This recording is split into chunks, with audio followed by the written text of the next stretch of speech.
Did you know the food you throw away costs you more than $1,300 a year? And that food waste takes up more landfill than anything else? Maybe your leftovers sit forgotten in the fridge, seem unappealing the next day, or you don't want a rerun. I'm here to help. I'm Diane Watson, the Leftover Chef, and I'll show you how to quickly transform your leftovers into new and delicious dishes. Let's get cooking. Hi everybody, welcome to Leftover Chef. I'm Diane Watson. Thank you for being here.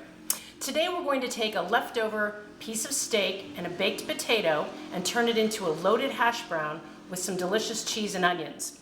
Last night I was lucky enough to have dinner with my mom, Jean, and she made fantastic strip steaks on the grill, and we made baked potatoes. And we had a little bit of leftover steak and a little bit of one small baked potato. Now it'd be pretty easy to just discard that and throw that away.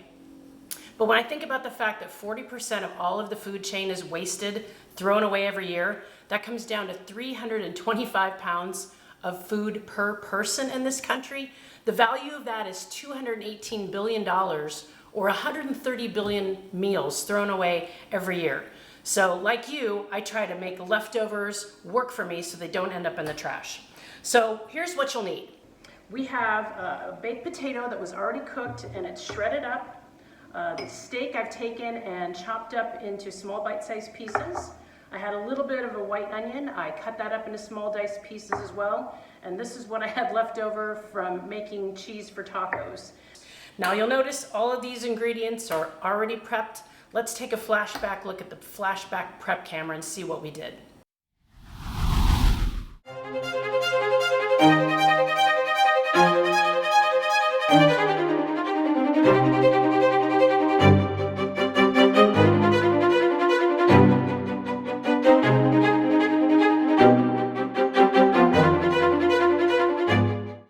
So the first thing we're going to do, I also have a little bit of butter, probably about a tablespoon.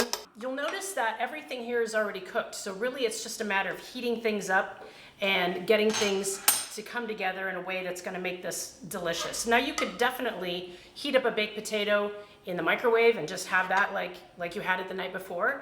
And there's a million things you can do with steak sandwiches, steak quesadillas. I love steak on a pizza, but I think this is a great way to take these ingredients and do something just a little bit different with them.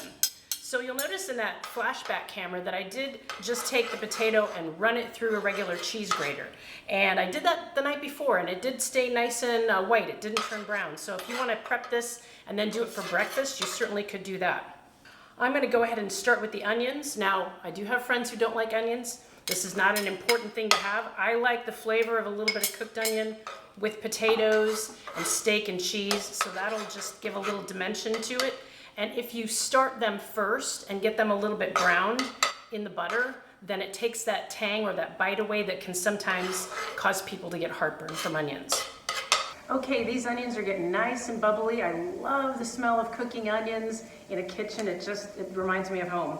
We're going to add the potatoes. Now I do have the skillet here at a pretty high heat. It's somewhere between medium high and high, and the reason is these ingredients are all already cooked, so you're really looking to just heat them up as quickly as possible. And we're going to save the steak till the end because we don't want that to get too well done. This steak is pretty nice and medium rare.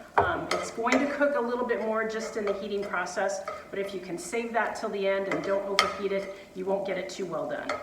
I think we're ready to add our steak. You know what, before I do that, I'm going to salt and pepper the potatoes and the onions.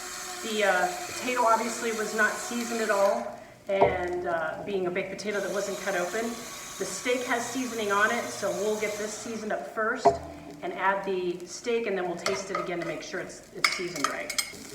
I'm going to taste the potatoes, see if they need any salt or pepper. A little pepper, but I think they taste pretty great. I don't know if you can hear that, it's sizzling really nicely. I'll test the steak. It's pretty hot, I like it a little hotter. And then we'll put the cheese on last. Actually, I'm just going to sprinkle that so it gets a nice distribution. This is cheddar, but again, you could put any kind of cheese on here. Pepper jack might be really nice, Swiss, anything that melts well. And I think that looks really good. We'll just let that cheese melt for another few seconds. All right, here we go. Loaded, smothered hash browns made from leftover baked potato and steak from dinner last night.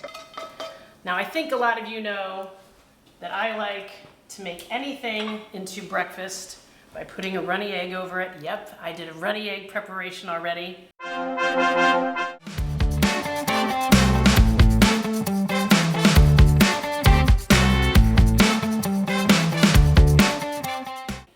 And there is our meal. You could garnish that with a little parsley if you like, but I think it looks spectacular. Let's give it a try.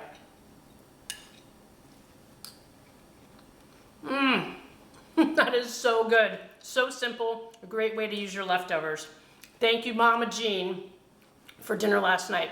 A couple shout outs. I want to thank my viewer Lex from Illinois, who sent in this beautiful picture of the chicken cacciatore he made from leftover fried chicken.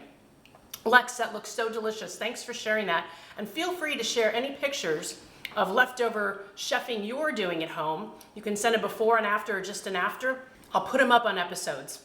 I also wanted to mention, a lot of viewers were asking me about this really great apron that I started wearing in the last episode. I bought that in Italy, in Venice, at a French gift shop called Pilone. So if you want to check it out, I think they do ship here to the United States. Thanks so much for joining me on Leftover Chef today, where we help the planet and we help your wallet by turning leftovers into new and delicious dishes. Thank you so much for being here, and I'll see you next time.